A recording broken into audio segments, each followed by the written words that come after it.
नमस्कार दोस्तों, आज की हमारी गर्भ संस्कार के बारे में चर्चा रहेगी। हिंदू धर्म में जन्म से लेकर मृत्यु तक कुल 16 संस्कार बताए गए हैं। इनमें एक संस्कार का नाम है गर्भधान संस्कार, यानी गर्भ धारण करने का संस्कार। प्राचीन काल में इस संस्कार का बड़ा महत्व था। पति पत्नी किसी ज्ञानी ज्योतिष से दिन और मुहूर्त पूछकर संतान प्राप्ति की इच्छा से भगवान का ध्यान करके संसर्ग करते थे। गर्भधान का नियम, इस संसार का उद्देश्य यह था कि व्यक्ति काम वासना में लिप्त नहीं हो। व्यक्ति संसर्ग तभी करे जब संतान प्राप्ति की इच्छा हो। संसार के सभी जीव तभी आपस में मिलते हैं जब संतान की कामना होती है। मानव भी इस नियम का पालन करते हैं। इस संस्कार का दूसरा उद्देश्य यह भी था कि संतान सुयोग और गुणवान पैदा हो। ज्योतिष शास्त्र में कहा गया है कि शुभ मुहूर्त में गर्भ धारण करने से गुणवान और योग संतान की प्राप्ति होती है। किंतु दोस्तों, आज की दिनचर्या ऐसी हो गई है कि इंसान कब किस चीज़ को समझे, क्या करे, कुछ भी नहीं पता रहता है। और व्यस्त दिनचर्या के होते के कारण हम लोग कहाँ क्या कार्य कर रहे हैं, क्या नहीं कर रहे हैं, ये भी नहीं पता रहता। फिर भी हम अपनी संतान को सुयोग्य और कुशाग्र बुद्धि वाला, तेजस्वी, जैसे आपको पता ही होगा कि अभिमन्यु और हमारे जो गौतम बुद्ध थे, इन लोगों की माताओं ने अपने गर्भधारण काल में ही ऐसे दिव्य कथाओं को सुना जिससे उनके पुत्र बहुत ही कुशाग्र और तेजस्वी बुद्धि के हुए। अगर आप भी गर्भ गीता के पाठ को प्रतिदिन सुनती हैं तो आप बहुत ही तेजस्वी बालक को जन्म देंगी। आज हमारा गर्भ गीता का पाठ प्रारंभ होगा और इसको आपको प्रतिदिन सुनना है जिससे सुयोग के बालक आपको प्राप्त हो। इसको सुनने के कुछ नियम हैं। आप इसको प्रातः काल में सुने या आप जब भी सुने तो आप बहुत शांतचित्त होकर सुने और बोलें, जैसे कि मैं बोल रही हूँ ऐसे आप अपने बच्चे से बात करें और उससे कनेक्ट होने की कोशिश करें। सबसे पहले आप बहुत ही शांतिपूर्वक माहौल में बैठें। आपके आसपास बहुत ही हरियाली वातावरण हो, या तो आपके आसपास का जो ऑरा है बहुत ही शांति जैसा माहौल हो। और अपने बच्चे से कहें, बेटा, जैसे अभिमन्यु बहुत तेजस्वी थे, जैसे गौतम बुद्ध बहुत तेजस्वी थे, जैसे स्वामी विवेकानंद बहुत तेजस्वी थे, उनके पीछे का कारण मैं तुम्हें बताती हूँ। आओ गर्भ गीता के बारे में सुनो और इससे ज्ञान प्राप्त करो। जो भी ज्ञान इसमें बताया गया है उस मार्ग को सीखो और तेजस्वी बालक बनो। इस प्रकार गर्भ गीता का प्रारंभ होता है। गर्भ गीता बहुत ही अनोखा ग्रंथ है। इसमें संपूर्ण ज्ञान समाहित है। श्री कृष्ण भगवान जी का वचन है कि जो प्राणी इस गर्भ गीता का सद्भावना से विचार मनन करता है वह फिर गर्भवास में नहीं आता। उसे जीवन मरण के चक्र से छुटकारा मिल जाता है। सभी को गर्भ गीता का अनुशीलन अवश्य करना चाहिए। साथ ही यह मान्यता भी है कि जो गर्भवती महिला गर्भ गीता का श्रवण करती है उसका गर्भस्थ शिशु अच्छे संस्कार ग्रहण करता है। जन्म लेने के बाद वह आदर्श जीवन व्यतीत करता है। और इस गर्भ गीता को पढ़ने से, नियमित पढ़ने से आपके बच्चे का मन बहुत शुद्ध होता है, क्योंकि कहा जाता है कि 5वें मंथ के बाद आपका बच्चा आपकी सारी बातों को सुनने लगता है, वो अपनी माँ से कनेक्ट होने लगता है।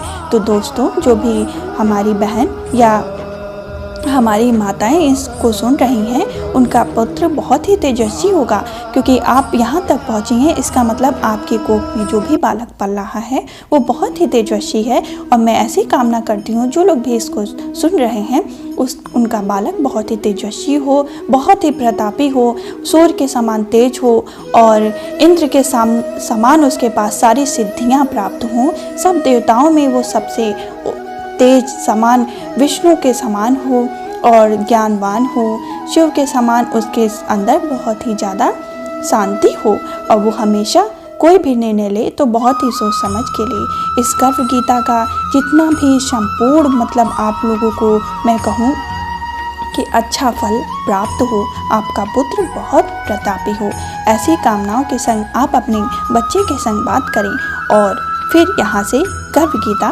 प्रारंभ करें। अर्जुन बोलते हैं, कृष्ण भगवान, यह प्राणी जो गर्भावस्था में आता है वह किस दोष के कारण आता है? और प्रभु जी, जब यह जन्म लेता है तब वह किस के कारण लेता है तो इसको जरा आदि रोग लगते हैं, फिर मृत्यु होती है। हे स्वामी, वह कौन सा कर्म है जिसके करने से प्राणी जन्म मरण से रहित हो जाता है? श्री भगवान बोलते हैं, हे अर्जुन, यह मनुष्य जो है सो अंधा व मूर्ख है, जो संसार के साथ प्रीति करता है। यह पदार्थ में पाया जाता है और वह मैं पाऊंगा ऐसी चिंता प्राणी के मन से उतरनी नहीं। 8 पहर माया को ही मांगता है। इन बातों को करके बार बार जन्म लेता है और मरता है। वह गर्भ विशेष दुख पाता है। अर्जुन बोले, हे श्री कृष्ण भगवान, यह मन मद मस्त हाथी की भांति है, तृष्णा इसकी शक्ति है। यह मन तो 5 इंद्रियों के वश में है, काम, क्रोध, लोभ, मोह और अहंकार। इन पांचों में अहंकार बहुत ही बली है, सो कौन सा इससे मन वश कर सकता है? दोस्तों, अपने बच्चे को समझाएं कि अपने अंदर अहंकार ना आए, अपने अंदर क्रोध ना आए। इन इंद्रियों को कैसे आप अपने वश में कर सकते हैं? कैसे भगवान से जुड़ के काम, क्रोध, लोभ, मोह इनका जो त्याग कर देता है, उसके अंदर किसी प्रकार की मोह माया नहीं रहती और वो ज्ञानियों में सबसे श्रेष्ठ होता है। श्री भगवान कहते हैं, हे अर्जुन, यह मन निश्चय ही हाथी के भांति, तृष्णा इसकी शक्ति है। मन 5 इंद्रियों के वश में है, अहंकार इनमें श्रेष्ठ है। हे अर्जुन, जैसे हाथी अंकुश के वश में होता है, वैसे ही मन रूपी हाथी को वश में करने के लिए ज्ञान रूपी अंकुश अहंकार करने से यह जीव नरक में पड़ता है। क्योंकि अगर हमें ज्ञान नहीं रहेगा कि हम अहंकार किसके लिए कर रहे हैं, लोभ किसके लिए कर रहे हैं, ये माया क्या है, ये सब चीज़ें ही हमारे अंदर अहंकार को, तृष्णा को, लोभ को, मोह को जो है जगाती हैं। अगर इन चीज़ों के बारे में हमको पता रहेगा कि संसार सिर्फ और सिर्फ हमें ज्ञान प्राप्ति और अपने सद्गति के मार्ग पे चलने के लिए यहाँ पे भेजे गए हैं, तो आपके अंदर ये अहंकार नहीं रहेगा। फिर अर्जुन बोलते हैं, हे भगवान, जो एक तुम्हारे नाम के लिए वन खंडों में फिरते हैं, एक वैरागी हुए हैं, एक धर्म करते हैं, इनको कैसे जाने? हे वैष्णव, वे कौन हैं? श्री भगवान कहते हैं, हे अर्जुन, एक वे हैं जो मेरे ही नाम के लिए वनों में फिरते हैं, सन्यासी कहलाते हैं।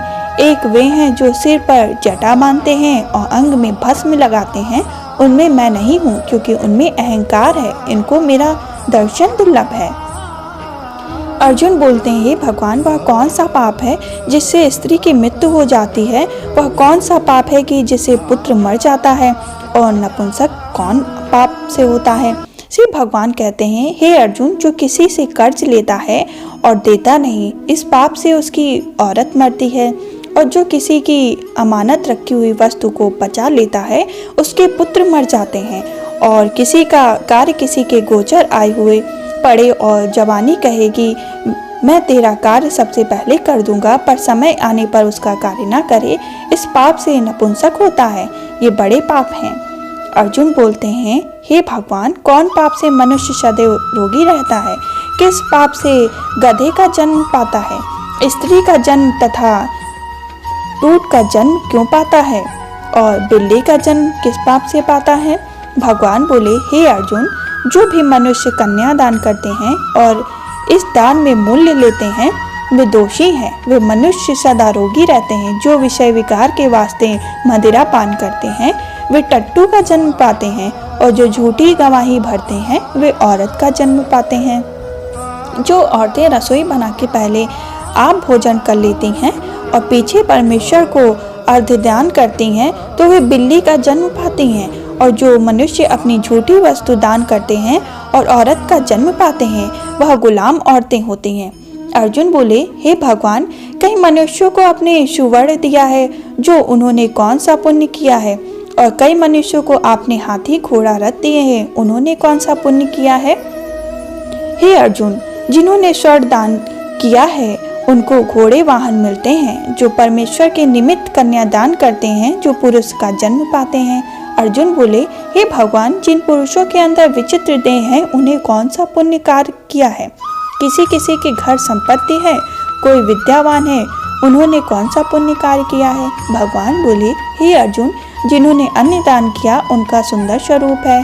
जिन्होंने विद्या दान किया, वे विद्यावान हैं, तथा जिन्होंने संतों की सेवा की है, वे पुत्रवान हैं। जब भी आप गर्भावस्था में हो तो जिस जिस भी चीज़ की इसमें दान सामग्री बताई गई है उन चीज़ों को दान करें और अपने पुत्र को श्रेष्ठ बनाएं। फिर अर्जुन बोले, हे भगवान, किसी को धन से प्रीति है, कोई स्त्री से प्रीति करते हैं, इसका क्या कारण है, समझा कर कहिए। श्री भगवान ने कहा, हे अर्जुन, धन और स्त्री सब नाश रूप है, मेरी भक्ति नाश नहीं है। अर्जुन बोले, हे भगवान, यह राजपाट किस धर्म के करने से मिलता है, विद्या कौन सा धर्म करने से मिलता है। श्री भगवान बोले, हे अर्जुन, जो प्राणी काशी में निष्काम भक्ति से तप करते हुए देख त्यागते हैं वे राजा होते हैं, और जो गुरु की सेवा करते हैं वे विद्यावान होते हैं। अर्जुन बोले, हे भगवान, किसी को धन अचानक बिना किसी को परिश्रम से मिलता है, सो उन्होंने कौन सा पुण्य कार्य किया है। श्री भगवान बोले, हे अर्जुन, जिन्होंने गुप्त दान किया है उनको धन अचानक से मिलता है, जिसने परमेश्वर का कार्य और पराया कार्य संवारा है वे मनुष्य रोग से रहित रहते हैं। अर्जुन बोले, हे भगवान, कौन पाप से अम्ली होते हैं और कौन पाप से गूंगे होते हैं और कौन पाप से कुष्ठ रोग प्राप्त करते हैं। श्री भगवान बोले, हे अर्जुन, जो आदमी नीच कुल की स्त्री से गमन करते हैं वे अम्ली होते हैं, जो गुरु से विद्या पढ़कर मुकर जाते हैं वे गूंगे होते हैं, जिन्होंने गौ घात किया है वे कुष्ठी होते हैं। अर्जुन बोले, हे भगवान, जिस किसी पुरुष की देह में रक्त का विकार होता है वह किस पाप से होता है। और दलित्र होते हैं, किसी को खंड वायु होती है, कोई अंधे होते हैं, कोई पंगु होते हैं, कौन से पाप से रहित होते हैं। और कई स्त्रियां बाल विधवा होती हैं तो यह किसी पाप से होती हैं। श्री भगवान बोले, हे अर्जुन, जो सदा क्रोधवान रहते हैं उन्हें रक्त विकार होता है, जो मलिन रहते हैं वे सदा दरिद्र रहते हैं, जो कुकर्मी ब्राह्मण को दान देते हैं उनको खंड वायु होती है, जो पराई स्त्री को नंगी देखते हैं, गुरु की पत्नी को कुदृष्टि से देखते हैं, जो अंधे होते हैं, जिसने गुरु और ब्राह्मण को लात मारी है वे लंगड़ा वे पंगु होते हैं, जो औरत अपने पति को छोड़कर पराये पुरुष को संग करती हैं वे बाल विधवा होती हैं। अर्जुन बोले, हे भगवान, तुम पर ब्रह्म हो, तुमको नमस्कार है। पहले मैं आपको संबंधी जानता था परंतु अब मैं ईश्वर रूप जानता हूँ। हे परम ब्रह्म, गुरु दक्षिणा कैसी होती है, सो कृपा कर मुझको कहो। शिव भगवान बोले, हे अर्जुन, तुम धन्य हो, तुम्हारे माता पिता भी धन्य हैं जिनके तुम जैसा पुत्र है। अर्जुन, सारे संसार के गुरु जगन्नाथ, विद्या का गुरु काशी, चारों वर्गों का गुरु सन्यासी। सन्यासी उसको कहते हैं जिसने सबका त्याग करके मेरे विषय में मन लगाया है, सो ब्राह्मण जगत गुरु है। हे अर्जुन, यह बात ध्यान देकर सुनने की है, गुरु कैसा करे, जिसने सब इंद्रियां जीती हों, जिसको सब संसार ईश्वर में नजर आता हो और सब जगत से उदास हो, ऐसे गुरु करें और परमेश्वर को जानने वाला हो और उस गुरु की पूजा सब तरह से करें। हे अर्जुन, जो गुरु का भक्त होता है और जो प्राणी गुरु के सम्मुख होकर भजन करते हैं उनका भजन करना सफल है। जो पुरुष गुरु में विमुख हैं उनको सप्तग्रास मारे का पाप है। गुरु से विमुख प्राणी दर्शन करने योग्य नहीं होते। जो गृहस्थी संसार में गुरु के बिना है वह चंडाल के समान है। जिस तरह मदिरा के भंडार में गंगा जल है वह अपवित्र है, इसी तरह गुरु से विमुख व्यक्ति का भजन सदा अपवित्र होता है। उसके हाथ का भोजन देवता भी नहीं लेते, उसके सब कर्म निष्फल हैं। कुकर, सुकर, गंधर्व, काक, ये सब की सब योनियाँ बड़ी खोटी योनि है। इन सब से वह मनुष्य खोटा है। जो गुरु नहीं करता, गुरु बिना गति नहीं होती, वह अवश्य ही नरक को जाएगा। गुरु दीक्षा बिना प्राणी के सब कर्म निष्फल होते हैं। हे अर्जुन, जैसे चारों वर्णों को मेरी भक्ति करना योग्य है वैसे गुरु धार के गुरु की भक्ति करना योग्य है। जैसे गंगा नदियों में उत्तम है, सब व्रतों में एकादशी का श्रेष्ठ व्रत है, वैसे ही अर्जुन शुभ कर्मों में गुरु सेवा उत्तम है। गुरु दीक्षा बिना प्राणी पशु योनि पाता है। जो धर्म भी करता है सो पशु योनि में फल भोगता है, वह 84 योनियों में भ्रमण करता रहता है। अर्जुन बोले, हे कृष्ण जी भगवान, गुरु दक्षिणा क्या होती है। हे अर्जुन, धन जन्म में उसका जिसने यह प्रश्न किया, तू धन्य है। गुरु दीक्षा के 2 अक्षर हैं, हरि ओम। इन अक्षरों को गुरु कहते हैं। यह चारों वर्णों का अपनाना श्रेष्ठ है। हे अर्जुन, जो गुरु की सेवा करता है उस पर मेरी प्रसन्नता है। वह 84 योनियों से छूट जाएगा, जन्म मरण से रहित हो, नरक नहीं भोगता। जो प्राणी गुरु की सेवा नहीं करता वह 3.5 करोड़ वर्ष तक नरक भोगता है। जो गुरु की सेवा करता है उसको कोई अश्वमेध यज्ञ के पुण्य का फल मिलता है। गुरु की सेवा मेरी सेवा है। हे अर्जुन, हमारे तुम्हारे संवाद को जो प्राणी पढ़ेगा सुनेगा वो गर्भ के दुख से बचेगा, उनकी 84 योनियां कट जाएंगी। इसी कारण इस पाठ का नाम भी गर्भ ज्ञान है। श्री कृष्ण भगवान जी के मुख से अर्जुन ने श्रवण किया। गुरु दक्षिणा लेना उत्तम कर्म है। उसका फल यह है कि नरक की 84 योनियों में जो बचा रहता है भगवान बहुत प्रसन्न रहते हैं। दोस्तों, अगर आप गर्भवती महिला हैं और आप इसको सुन रही हैं तो संतान गोपाल स्तोत्र को भी अवश्य सुनें, जिससे आपकी संतान बहुत ही श्रेष्ठ हो और बहुत ही प्रतापी हो, सूर्य के समान तेजस्वी हो और गणेश जी के समान बुद्धिमान हो और समस्त देवी देवताओं के आशीर्वाद से वह एक प्रतापी राजा के समान इस संसार में प्रताप को प्राप्त करे। अगर दोस्तों आपने गर्भ गीता सुना है तो आप इसको प्रतिदिन सुनते रहें, ताकि आपके कोख में पल रहा पुत्र बहुत ही प्रतापी और यशस्वी हो। हम यही कामना करते हैं कि आपका पुत्र बहुत ही प्रतापी हो और वो आपके कुल को उजागर करने वाला हो, आपके कुल श्रेष्ठ हो, आपके कुल का नाम करे, रोशन करे।